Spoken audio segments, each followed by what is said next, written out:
Okay, so so we have always lived in a castle has themes of violence, abuse, murder, mental health, obviously, and there's a lot of subjects, so it's hard to pick up on. Uh, I'll explain that to you. So first off, Mary Cat and Constance are being abused, most likely sexual abuse, because Mary Cat's 18 and she acts 12. And also, there's some sources online saying that Charles might want to marry Constance. But either way, the whole point is that he wants to be kind of a father role and he likes power, you know? And so, summary Mary Cat, her cat Jonas, Constance, and Uncle Julian live a rich, secluded life in their late family's house, okay? So they live a quiet, routine life. So they clean on Mondays. Mary Cat goes to the village on Tuesdays and Fridays. They check the fence on Wednesdays, things like that. You know, they just live a very organized day-to-day life. But so after experiencing the tragic mass poisoning that killed their parents and their entire family by Mary Cat, the family, you know, they like the quiet routine life. You know, they like being able to like expect what's gonna happen next, basically. Until cousin Charles comes in and fucks it all up. He tries to take control of the family. He tries to send Mary Cat away. He's like, bro, she's a fucking witch. So he like tries to send her away. And he's like, Uncle Julian is old as fuck, so let's also send him away. And Constance is like, but like, they're like my family. And then he's like, it's okay, Pookie Bear. I'll protect you. And she's like, okay. So he kind of gets Constance on his side, unfortunately. So obviously this makes Mary Cat really mad. And so she's like, what the fuck? And I'm gonna use this cigar so I can send him away for good. So she uses his cigar and just puts it in a little trash bin of paper and burns the fucking house down.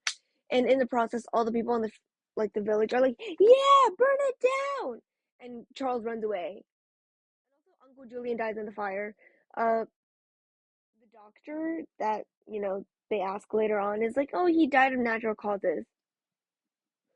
Which I mean, fair, but yeah, he just died. And you know, now that cousin Charles is gone, the sisters go back to living a peaceful, routine, secluded life. And basically, every now and then, people leave food on their doorstep.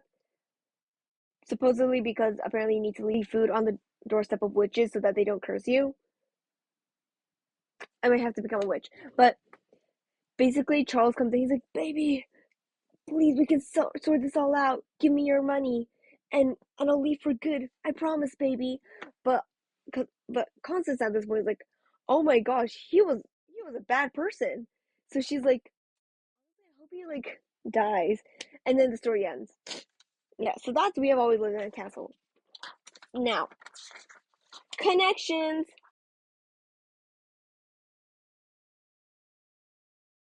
Raven is basically 1843 version of Uncle Julian's perspective of this entire story. So the Raven is about grief, being unable to move on from your past, basically. Which, oh, who's unable to move on from their past? Uncle Julian. You know, he has PTSD or whatever.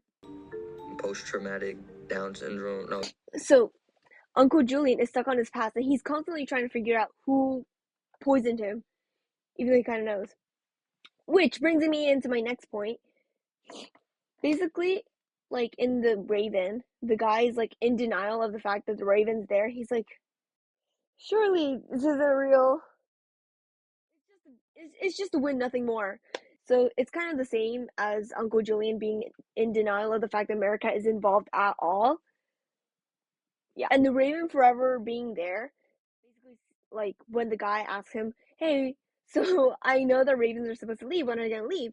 And the Raven just goes, "Nevermore." It's and like basically the Raven just sits there forever, and the guy's like, "Guess I must accept that I'm gonna be grieving for life."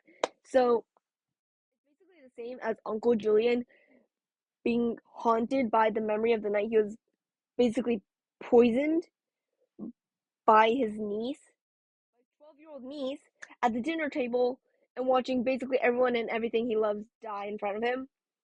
And also being the only one left alive and also being in excruciating pain from the arsenic.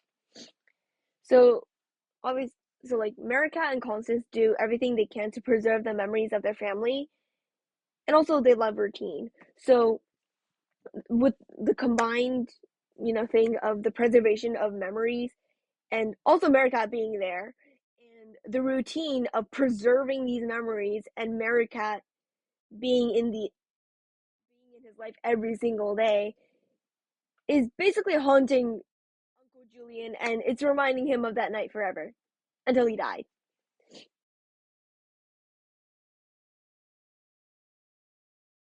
So Telltale Heart is about the battle with impulse and fear. Because basically the guy's like, I need to get rid of that eye, but because I'm really scared of it. So it's kind of how like basically Maricat lives her life because she's scared that if she doesn't do her routines, her life is gonna end. Basically, like she's like, I need to do these things or else one and everything I love in life is gonna die. So basically, she has to live with the fear of losing everything constantly. And the guy doesn't feel guilty about his crimes until the police overstay their welcome and they start having tea with him. And they kind of touch on the subject of the old man dying for a little too long.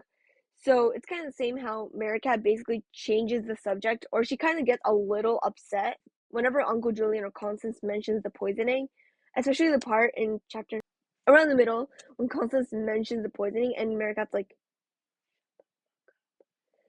and basically they never mention it again. Yeah, basically she does not feel guilty whatsoever until people bring it up. And also, so the lunatic, the guy, he's kind of he's scared and he also hates the eye, and until he finally snaps and gets rid of the issue, which is throw away, kill the man in general.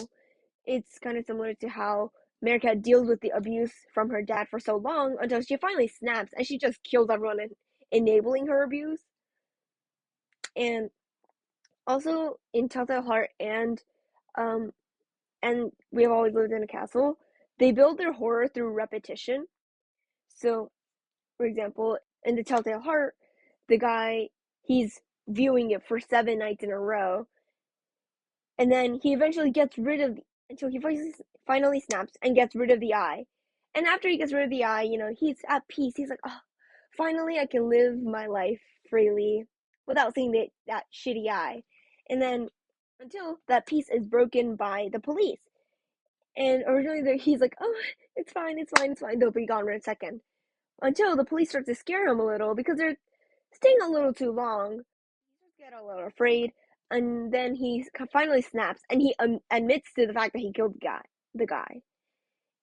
And in a similar way, uh, Maricat deals with the built up years and years of abuse. So that's like repetition because it's like happening for a long time throughout her childhood until she snaps, gets rid of the entire issue, basically killing her family, and then she has peace. So she's able to start building repetition in her life again.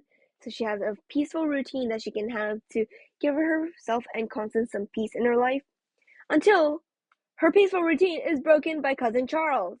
And then cousin Charles' new routine is like kind of fucking up her mojo. So she gets rid of the issue again. So yeah.